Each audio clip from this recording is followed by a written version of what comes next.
Right here now with more, the founder of the Guardian Angels, Curtis Leroy, is with us. Also, Fox News political analyst Gianno Caldwell is with us, and Chicago Alderman Raymond Lopez is with us.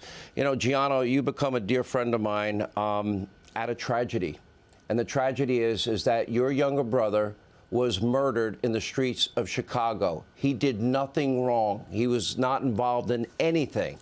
And they wiped out this young man's potential, and you have to live with that, and your family has to live with that for the rest of your life.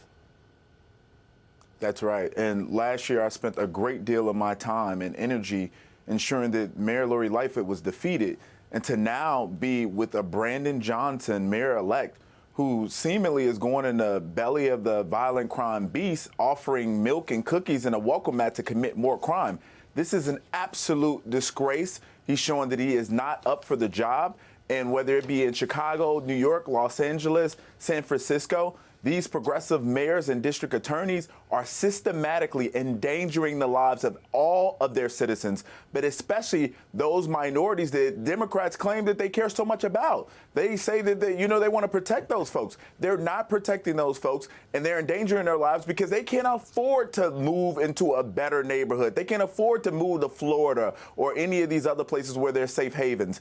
This has to come to an end, and it's going to take citizens across all of those jurisdictions to make their voices heard. I know we had an election where Brandon Johnson won, but now we need to start telling on those people who are committing those crimes in those areas, and I know that they may feel their safety is being endangered. However, just like the civil rights movement, where people's lives was endangered while they spoke up against injustices, we need to do that now, because we cannot depend on the government with these progressives running these locations across the country.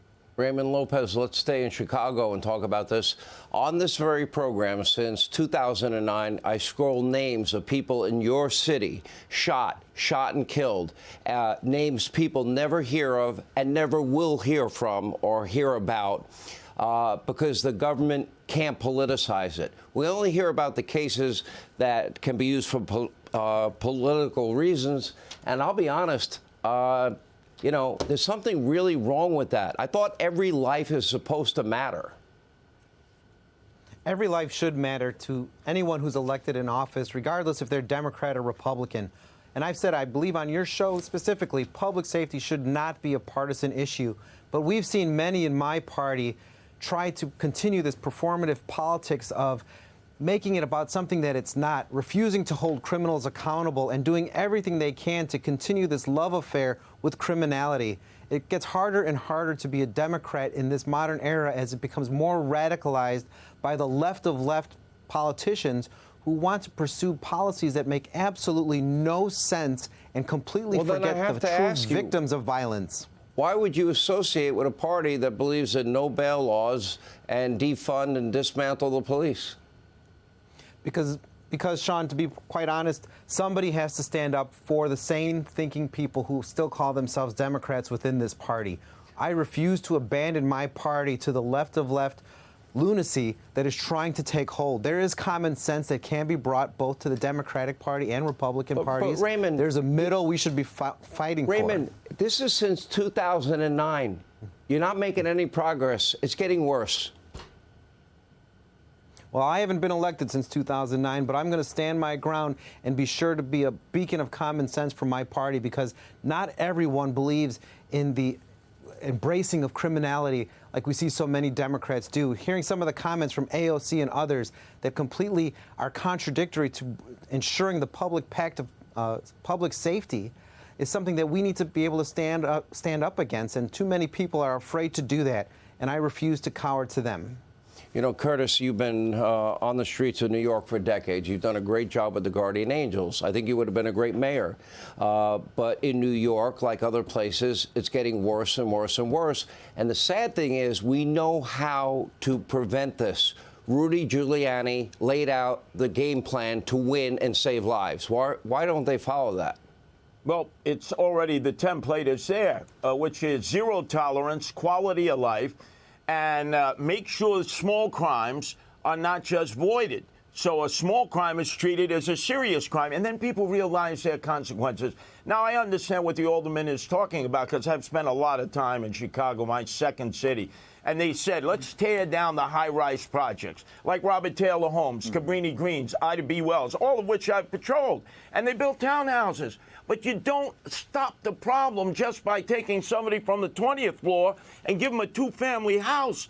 It's the stability of the family. We have to eliminate the dysfunction, and we have to preach respect for the police and not the gangbangers. So to the alderman who's a moderate Democrat, you know, Sean, last time I was with you, I've started the Ronald Reagan clubs that are bringing moderate Democrats, Republicans, and independents together, aldermen, to fight AOC and the socialists who want to disrespect the police, want to defund the police, and teach our young people to look up to gangbangers instead of police officers. So I want to join you in solidarity. I want to help you take back your Democratic Party that used to be the Democratic Party of my mom and dad and my grandparents. That's a fight for what we know is right. Let's improve and not move south of the Mason-Dixon line. We just played tape of a cop getting attacked in broad daylight in New York City. Your city, you patrol the streets all the time.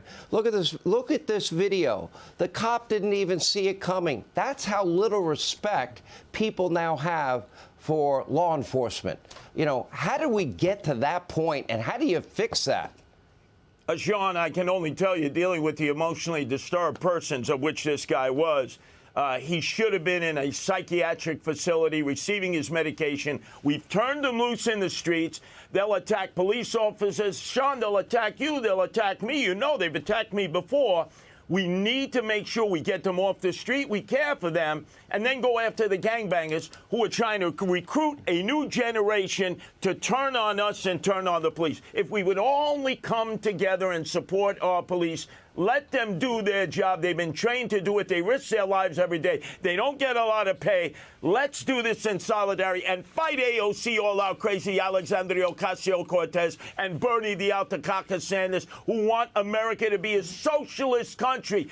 We're a country of freedom. We're a country of capitalism. We're a country of hope that immigrants come to because they don't want to have socialism. They've escaped socialism and communism. Gianno, we'll give you the last word. You're a victim. Your family's been victimized. You lost your brother, and these politicians seem to do nothing. What are your thoughts? They seem to do nothing, and I'll tell you, the solution for what we're seeing across the country is law and order. That is the only solution. You see what Brandon Johnson says, oh, some of these kids have been starved of opportunity. I grew up extremely poor, lights and gas and water off at the same time. Mom addicted to crack cocaine, but yet here I am calling my dear friend Sean Hannity and telling him what I think about what's going on across the country. There's opportunity and hope for those who want it, Sean. Thank you. Listen, I hope this never happens to any other family, what you've had to go through and all these other families have had to live through. It's hell on earth. Thank you all.